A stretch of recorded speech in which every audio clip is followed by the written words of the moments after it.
Oke. Ada pertanyaan tadi?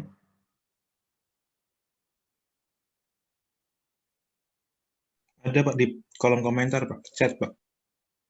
Oh, iya. Siapa yang nanya tadi?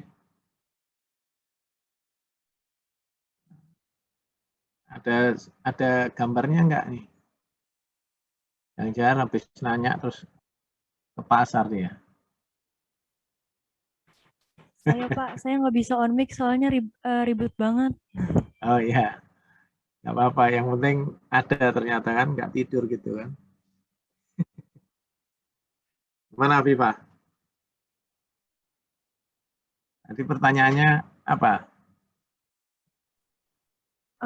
Pada slide sebelumnya tadi disebutkan bahwa salah satu dokumen sumber untuk penerimaan pinjaman daerah adalah bukti penjualan obligasi kan Pak.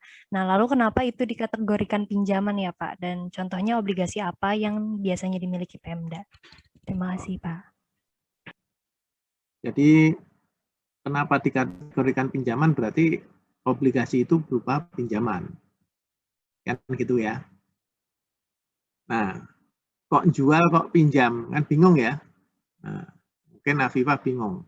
Kenapa jual tapi kok pinjam? Ya karena yang dijual itu adalah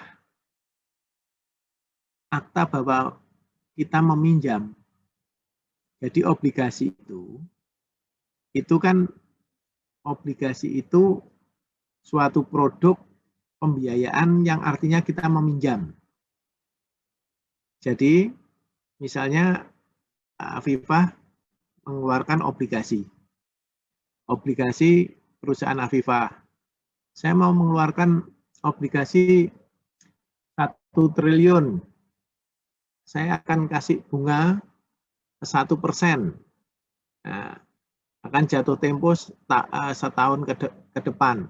Itu artinya kalau ada orang mau membeli 1 triliunnya Afifah, itu berarti orang itu akan menghutangi Afifah. Sedangkan Afifah itu dengan menjual obligasi itu berhutang sebenarnya. Nah, gitu.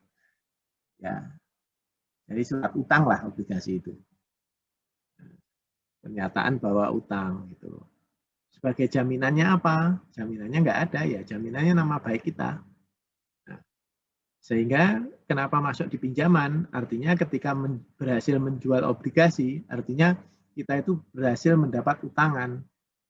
Kan kita cuma jual kertas, ya kan?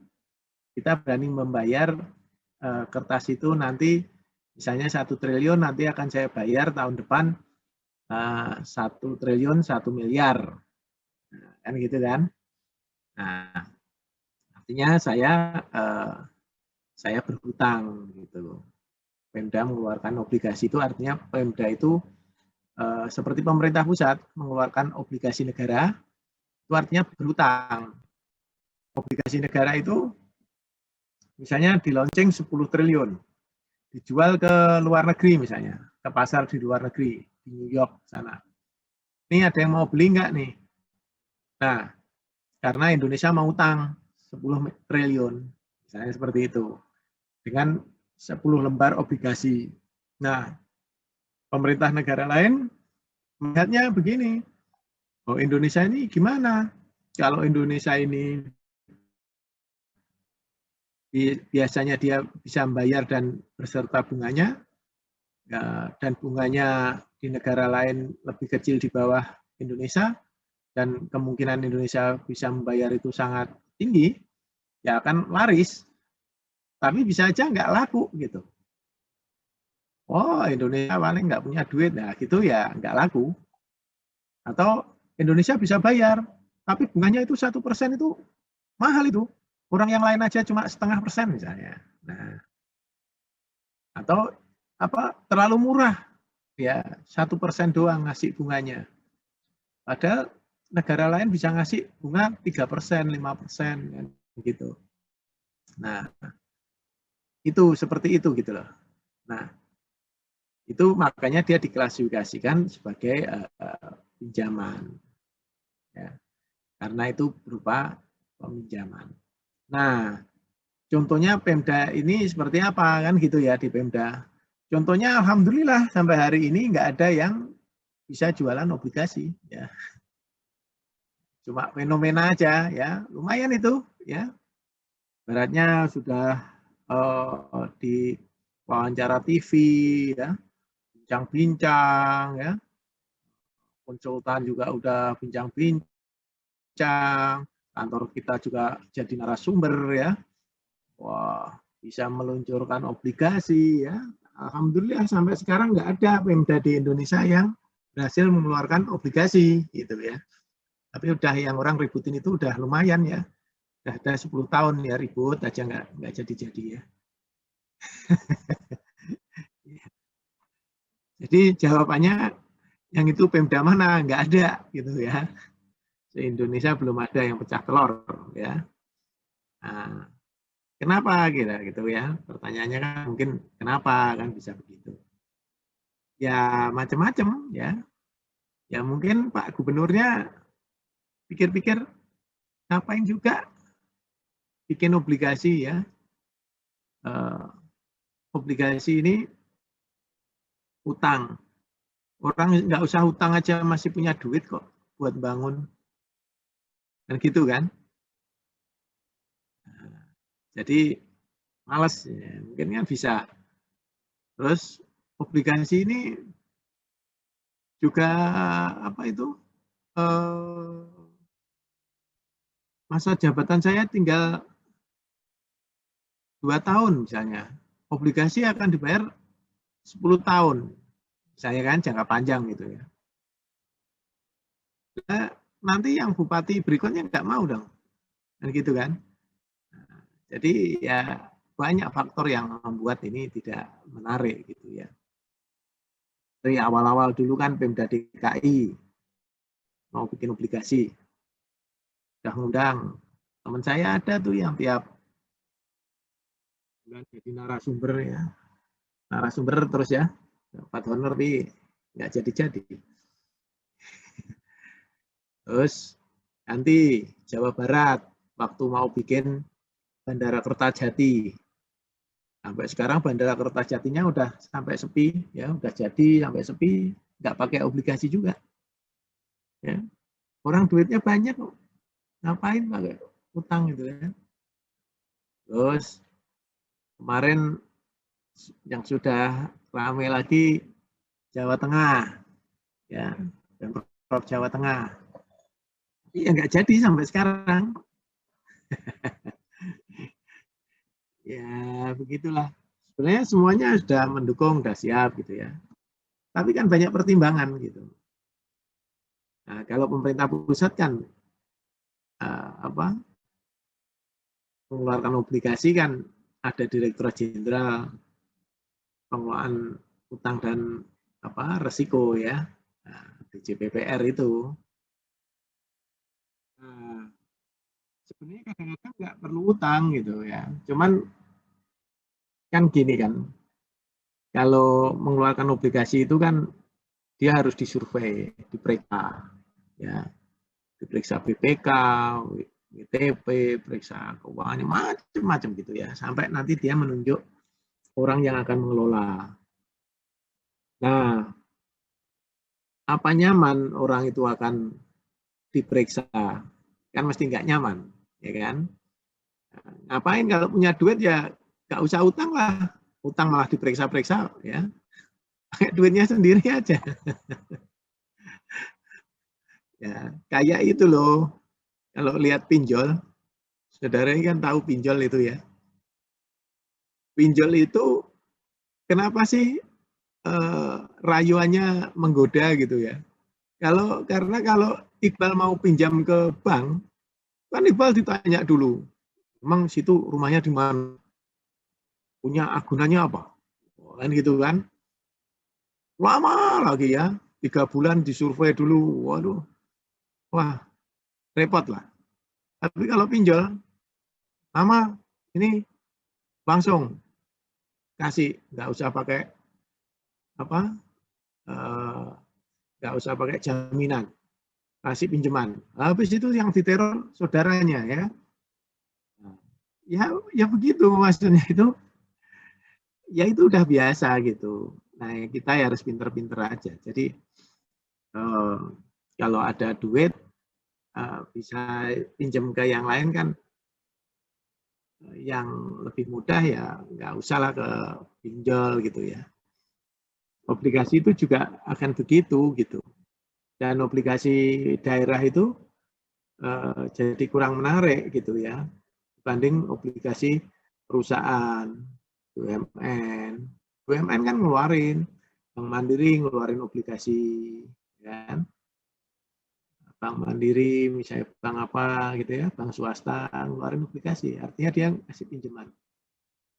Nggak cuma ngeluarin saham, kadang ngeluarin obligasi juga. Karena kalau saham itu kan karakteristiknya kan berbeda dengan obligasi. Kalau saham dia punya, artinya dia punya apa? Memiliki perusahaan itu gitu ya. Tapi kalau obligasi kan nggak memiliki perusahaan itu. Ya, itu. Nanti kalau saudara-saudari belajar finance lebih lanjut, makin paham nanti ya. Oke, jadi gitu ya. Di kita di Indonesia belum ada sampai saat ini yang mengeluarkan obligasi. Ya. Bukan belum siap ya. Ya banyak faktor yang membuat kepala daerah dan DPRD-nya itu nggak setuju. Gitu. Oke. Baik, dapat dipahami. Terima kasih, Pak. Nah, ya sama-sama. Ayo lanjut ya. Nah, ini untuk bukti transaksi di Satker ya. Karena di Badan Pengelola Keuangan Daerah itu dia berupa Satker dan dia juga berupa SKPD atau Satker, dan dia juga sebagai PPKD ya. Jadi di PPKD dengan Satker ini juga ada ya, PPKD dengan Satker ini transaksinya. Nah, sebagai PPKD dia kalau ke Satker dia memberikan apa? UP, GU, TU pada SKPD ya. Nah, ini dokumen sumbernya ya SP2D-nya ya, UP, GU, TU, TU nihil ya. Nah, kemudian untuk membayar belanja LS SKPD ya, itu ya SP2D LS ya. Nah, kemudian menerima penyetoran dari SKPD, ketika SKPD terima menerima uang dari wajib pajak atau wajib retribusinya, ya, dia harus segera store ke PPKD ya. Nah, ini begitu ada dokumen sumbernya STS, nota kredit nih harus dicatat ya. Juga demikian kalau ada penerimaan pengembalian sisa TU maupun sisa UP pada akhir tahun. Ya. Nah, kemudian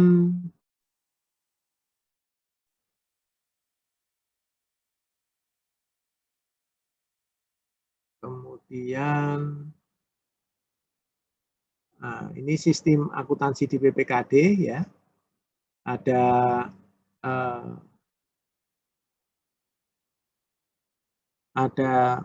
jurnal anggaran ya, sistem akuntansi pelaksanaan anggaran, ada jurnal anggaran, pendapatan LRA, belanja dan pembiayaan.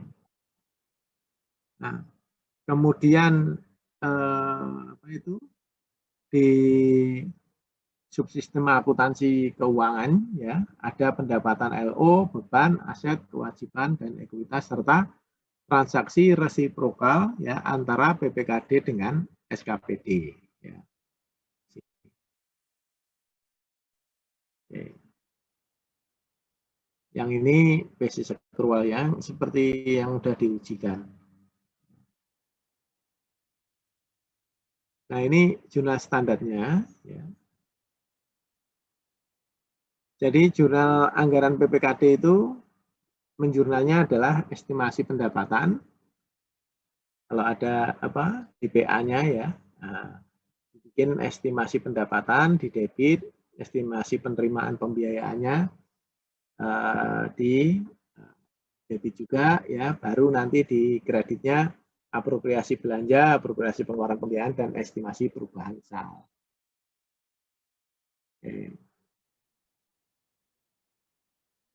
Kemudian transaksi pendapatan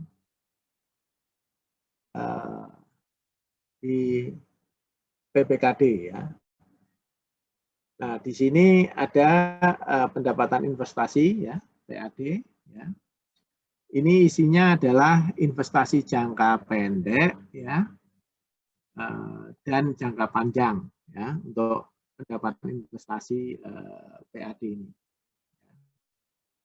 Nah, kemudian ada dana perimbangan dan dana lain-lain pendapatan yang sah. Juga ada apa itu pendapatan bagi hasil dari Pemprov ya. Jadi pendapatan bagi hasil dari Pemprov itu yang didapat oleh kabupaten atau kota. Ya. Nah, di sini basis kasnya ada LRA, jumlah pendapatannya ada LO. Kemudian ini untuk LRA, untuk LO ya. Kalau untuk LRA itu adalah estimasi perubahan sal ya, dan kreditnya adalah pendapatan LRA.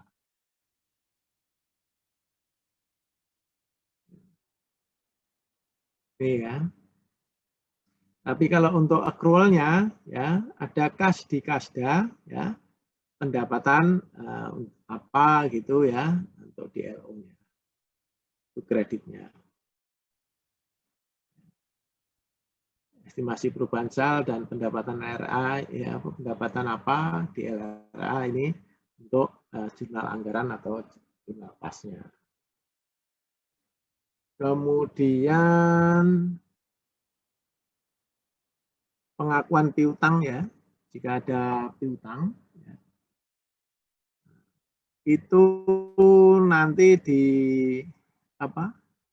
dilihat di buku ya, di buku di bab 6 ya. Itu kan ada ada pendapatan tanpa melalui surat penetapan ya, ada yang melalui surat penetapan, ada yang tanpa melalui surat penetapan. Jadi kalau melalui surat ketetapan, jadi ada piutang pendapatan dengan pendapatan LO-nya. Ya. Kemudian ketika menerima pembayaran piutang pendapatan, kas di kasda, dan piutang pendapatan. Ya. Ini untuk pendapatan dengan surat ketetapan ya.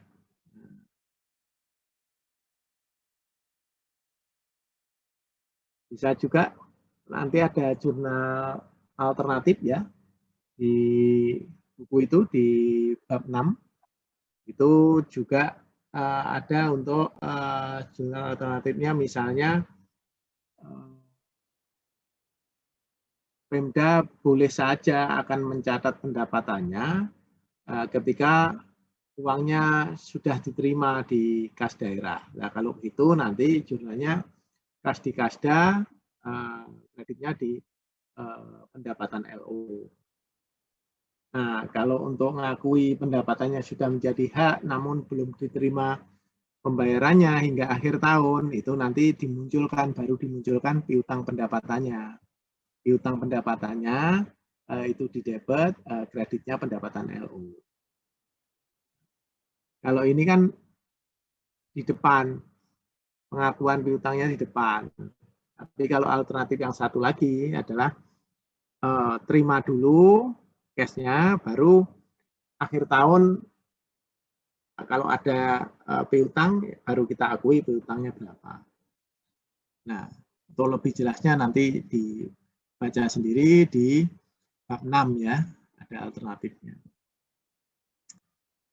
Baik. Nah, ini contoh ya. Contoh akuntansi pendapatan PPKD. Ya, siapa mau jawab nih? ngobrol lah 10 menit.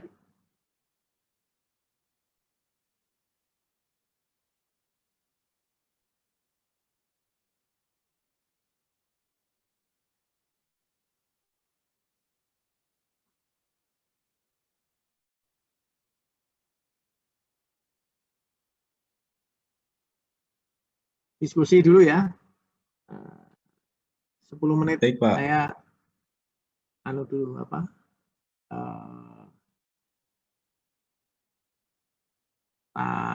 ini dulu apa itu? Kebetulan ada pekerjaan kantor nih sebentar.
Oke,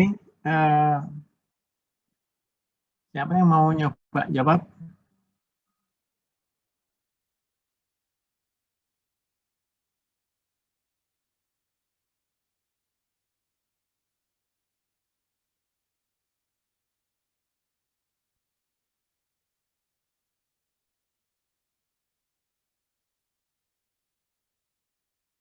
Siapa yang mau nyoba jawab?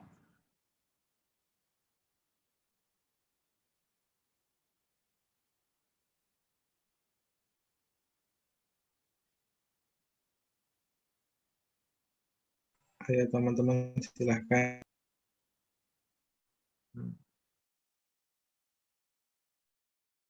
Ya, siapa nih ya?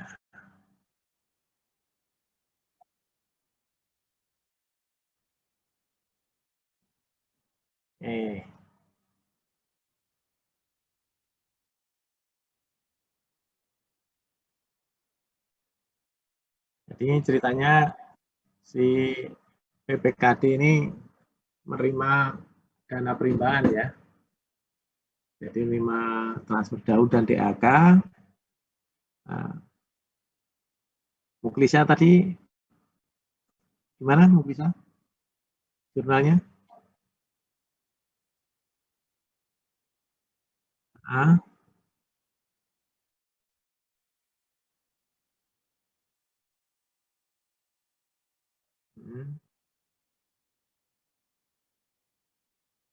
ya, betul ya. Nah, ini untuk jurnal finansialnya. Ya. Nah, untuk jurnal anggarannya. Ini suaranya mati-mati ya?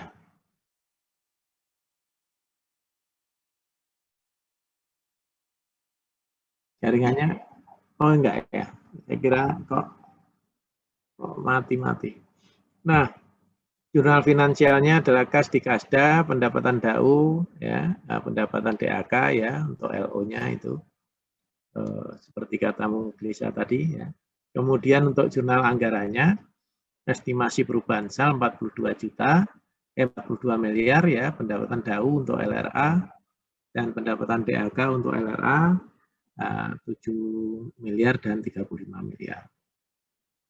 Baik, selanjutnya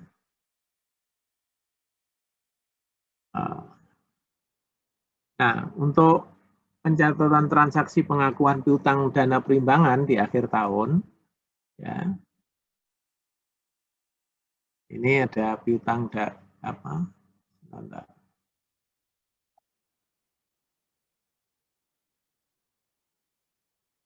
Kemudian ilustrasi untuk pencatatan transaksi pengakuan piutang dana perimbangan di akhir tahun, itu jurnal finansialnya piutang DAU, piutang DAK, ya, pendapatan DAU, ya, pendapatan DAK, ya. Kemudian jurnal anggarannya no entry. Nah, kemudian contoh yang kedua ya tentang akuntansi belanja ya, belanja PPKD. Kalau belanja PPKD itu kan ada belanja bunga, subsidi, hibah, bansos, ya, bagi hasil, bantuan keuangan, dan belanja tak terduga. Kalau belanja di SKPD apa? Ada yang masih ingat? Belanja barang operasional sama itu. Ya. Modal. Ya, betul. Jadi kalau yang di PPKD itu hanya ini aja ya. Nah, tapi karena di dinas dinas keuangan itu ya, dinas keuangan, dinas pengelolaan keuangan dan aset daerah itu ada PPKD dan ada dia sebagai SKPD, makanya dia jadinya dua bikin laporannya ya, bahkan 3 untuk laporan konsolidasiannya. Kemudian kalau kita lihat belanjanya ya, yang PPKD ini selaku pengguna anggaran, itu isinya adalah belanja tidak langsung, ya, selain belanja pegawai, ini gaji atau tunjangan, ya. Di dalam anggaran BPKD juga tidak terdapat belanja langsung, ya. Nah, karena di BPKD ini tidak pernah ada belanja langsung, transaksi belanja langsung, makanya seperti belanja pegawai, segala barang jasa, belanja modal, ya, belanja pegawainya yang berupa honor, ya, belanja barang dan jasa, belanja modal itu adanya di SKPD. Tapi di dinas, karena dinas ini, Dinas Pengelolaan Keuangan dan Aset Daerah ini, dia juga dua fungsi sebagai SKPD dan juga sebagai PUN, atau sebagai BPKD, makanya dia dua-duanya harus mencatat dengan laporan yang terpisah. Nah, karena apa? Karena untuk belanja langsung dianggarkannya ada di DPA SKPKD, ya, yang kapasitasnya dia sebagai SKPD. Nah, itu kemudian jurnal transaksi belanja BPKD-nya, ya. Nah, ini untuk belanjanya seluruh belanja langsung selain belanja pegawai. Sudah jam 9.17 ya. Nah, jurnal belanja LRA ada jurnal beban. Kemudian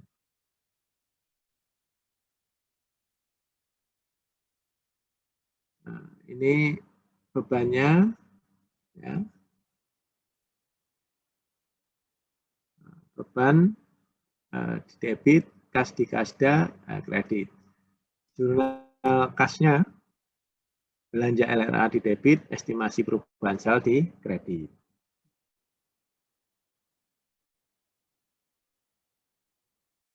Oke. Nah, ini contoh akuntansi belanja. PPKD melakukan pembayaran subsidi ke PDAM sebesar 350 juta. Nah, coba dibantu jawab 5 menit deh.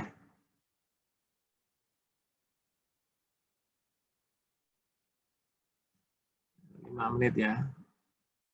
Siapa yang nggak pernah ngobrol nih?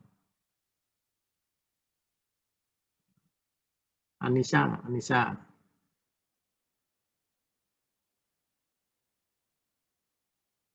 Jawab ya, Anissa ya.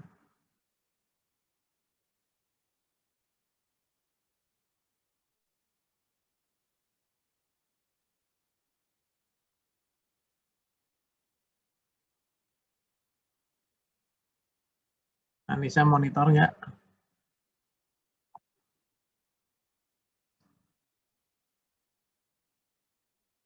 Kalau nggak Anissa, Raffles deh, Raffles.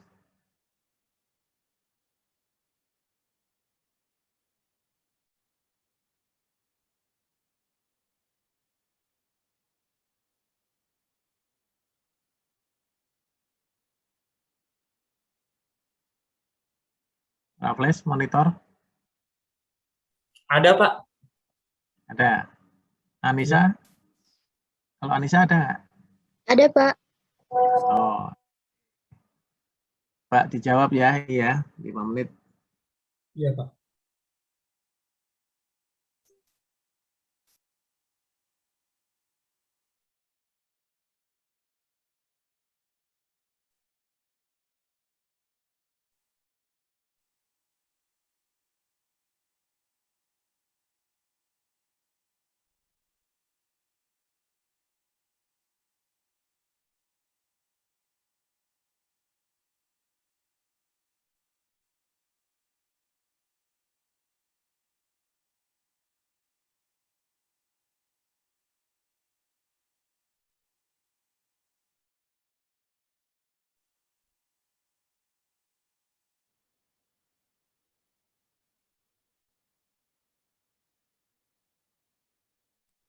Langsung aja boleh, Pak?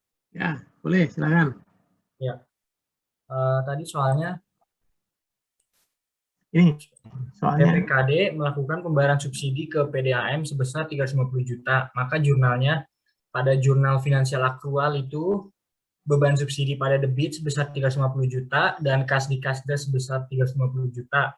Lalu pada jurnal anggaran kas, belanja subsidi sebesar 350 juta di debit serta estimasi perubahan saldo di kredit sebesar 350 juta. baik. Anissa, sudah juga? Sudah, Pak. Oke. Sama Bisa. seperti Raffles, Pak, untuk jurnal akrual juga sama sebagai belanja dia untuk di akrual dia diakui sebagai beban, jadi beban subsidi pada kas di kasda sebesar 350 juta dan karena dia sudah melakukan belanja ya Pak, jadi dia sudah melakukan pengeluaran kas, jadi jurnal kasnya itu belanja subsidi pada estimasi perubahan sal sebesar 350 juta. Oke. Ya. Ini ya berarti ya. Baik. Udah oke. Ini kan saya cuma ngecek aja nih ada orangnya atau enggak. Karena enggak ada gambarnya ya. Jaringannya enggak stabil kalau pakai gambar. Iya Pak. Kalian ini dapat bantuan komunikasi enggak? Dari Kementerian Pendidikan Tinggi. Kalau kita dapat, tapi bukan dari apa Ristekdikti Pak sendiri Pak gitu Pak. Dari mana? Dari PKN STAN. Iya PKN saya langsung. Berapa bulan? Belum tentu Pak, tiap provider beda karena kan kemarin ada berapa macam provider gitu Pak, ada masing-masing. Jadi untuk masing-masing juga kebijakannya beda-beda Pak. Ya. Oh gitu ya. Ya kemarin periode peluncurannya juga beda. Untuk yang selain Telkomsel itu kemarin udah 2 periode, tapi yang Telkomsel baru 1 periode Pak. Itu juga beda. Oh ya ya. Jadi alhamdulillah nggak terkendala ya berarti ya. Lumayan lah dapat bantuan ya. Dapat bantuan. Ini kan kalau universitasnya, kalau apa itu online gini, bayarnya kan tetap ya. Kuliah itu bayarnya tetap. Padahal orang nggak memanfaatkan kampus lagi ya. Nah, tapi ya gimana, akhirnya kampusnya kosong ya, perawatan harus jalan ya, satpamnya tetap harus dibayar. Kampusnya kosong nih. Saya aja kemarin wisuda online itu ya, apa itu, gedungnya itu cuma diisi berapa, 20 orang kali ya. Yang lainnya dari rumah. Jadi sekarang tuh ya digital yang berkuasa ini. Aduh. Kalau Anda lihat di universitas ini kan bayarnya tetap aja ya. Seperti offline. Ya karena dia harus bayar penuh. Padahal kan ini dari rumah ya. Kalau mau hemat ya nggak usah ngekos ya. Tapi karena nggak jelas nanti mau buka semester depan, mau tutup, mau buka, mau tutup, nggak jelas ya. Ya begitu, akhirnya ya banyak juga yang masih tetap ngekos ya. Walaupun cuma tinggal barang aja di situ ya. Ini pandemi ini udah 1 tahun lebih ya. Nggak tahu berakhirnya kapan ini. Oke. Nah, ini akuntansi pembiayaan ya. Pembiayaan meliputi penerimaan dan pengeluaran, kemudian penerimaannya meliputi pencairan dana cadangan, penerimaan pinjaman dalam negeri,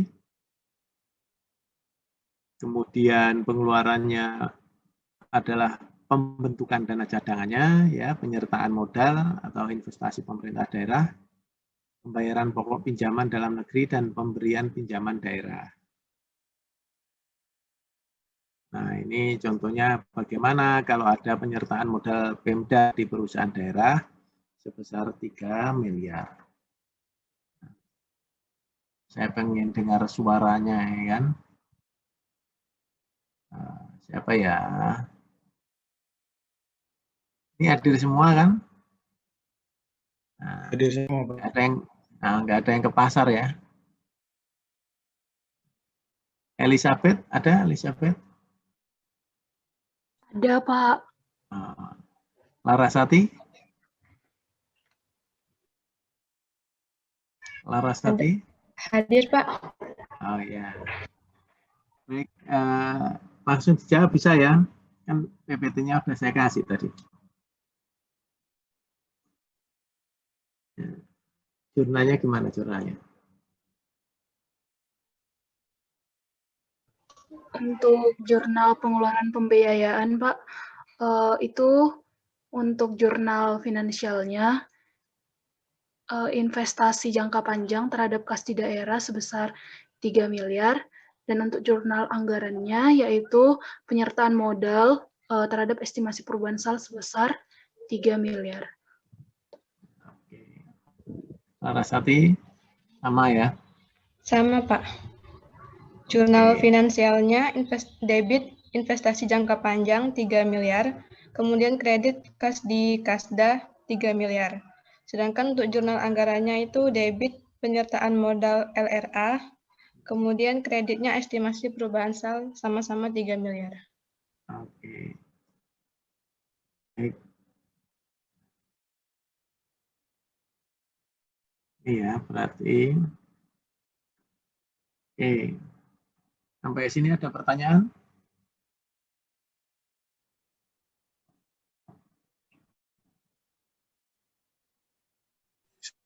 Silakan teman-teman bagi yang ada bertanya. Ada, Pak.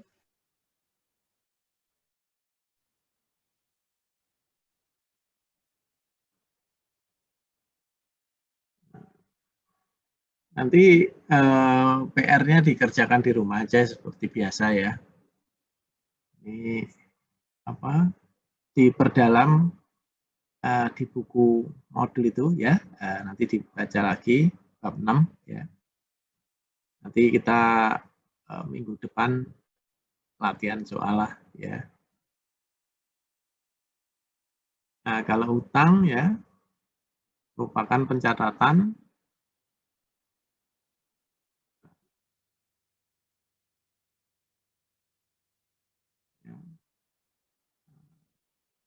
ada bunga pinjaman, ya, hutang jangka panjang yang muncul dari transaksi pengeluaran pembiayaan.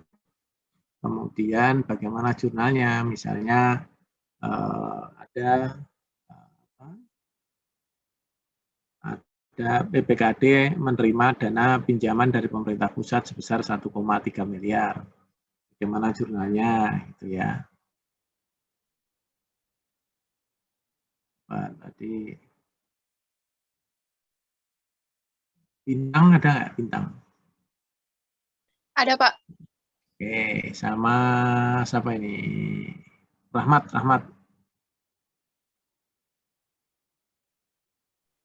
Hadir, Pak. Rahmat. Ya, tolong jawab dulu ya.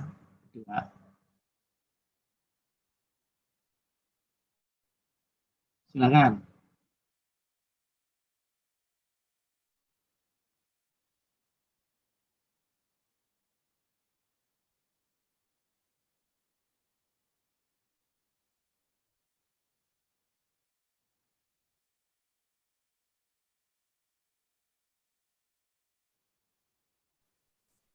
Boleh langsung jawab aja, Pak. Ya, silakan.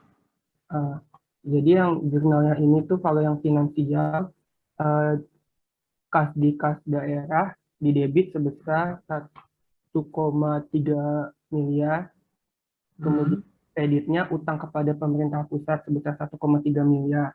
Jurnal anggarannya estimasi perubahan saldo sebesar 1,3 miliar di debit, kreditnya itu pinjaman dalam negeri sebesar 1,3 miliar. Oke.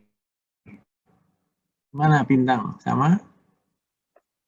Iya Pak, sama. Jadi untuk jurnal finansial, karena dia menerima pinjaman, jadi kas di kasdanya debit sebesar 1,3 miliar dan kredit utang kepada pemerintah pusat 1,3 miliar. Untuk jurnal anggarannya, estimasi perubahan saldo 1,3 dan pinjaman terhadap pinjaman dalam negeri 1,3 miliar.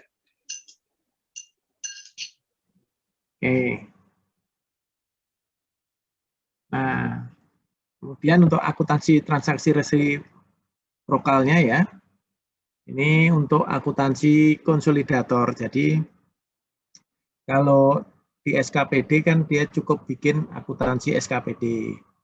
Kalau dia di Badan Keuangan Badan Pengelolaan Keuangan dan Aset Daerah, dia kan selain bendahara umum daerah, dia juga sebagai SKPD dan dia juga sebagai PPKD. Ya. Nah, oleh karena itu dia juga harus membuat akuntansi konsolidasi. Ya. Jadi dia juga di BPKD itu harus bikin akuntansi SKPD, akuntansi PPKD, ya, kemudian akuntansi untuk konsolidasi antara SKPD dengan PPKD. Untuk seluruh Pemda hasilnya nanti jadi LKPD. Nah, oleh karena itu ada sistem akuntansi pemerintah daerah yang dibangun dengan sebuah arsitektur ya, seperti akuntansi cabang di sektor swasta. Ya, PPKD atau SKPKD diibaratkan sebagai kantor pusat atau home office, sedangkan SKPD-nya dianggap sebagai kantor cabang. Nah, ada yang disebut dengan akuntansi transaksi resiprokal. Nah, skema tersebut ya, terdapat sebuah akun resiprokal yang berfungsi sebagai jembatan antara SKPKD dan SKPD.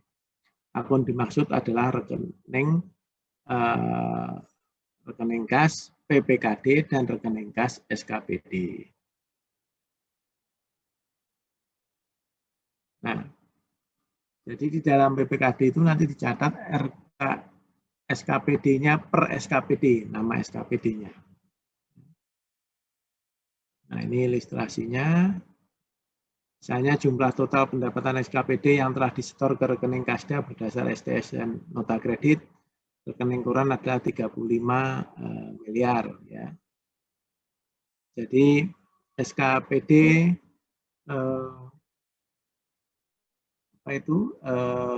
menyetor sebesar 35 miliar ke rekening Kasda. Nah, jurnalnya bagaimana ya? Jurnalnya adalah kas di Kasda, ya. Kemudian RK SKPD-nya, ya.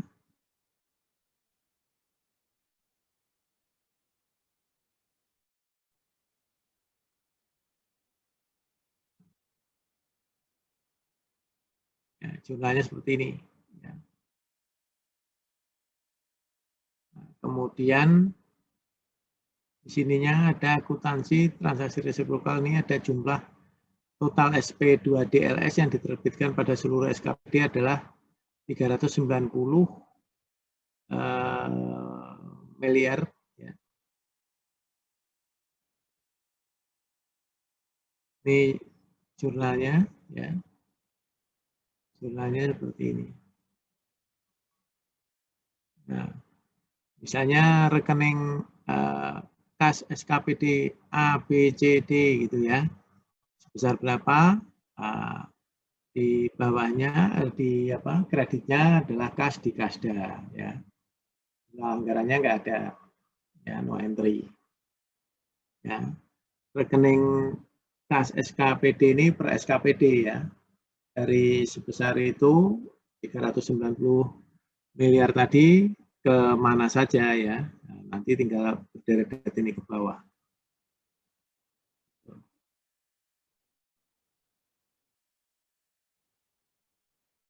Nah, ini kalau ada jumlah total SP2D, UP atau GU yang diterbitkan seluruh SKPD. Ya. Ini jurnalnya bagaimana ya. Nah, jurnalnya ini ya.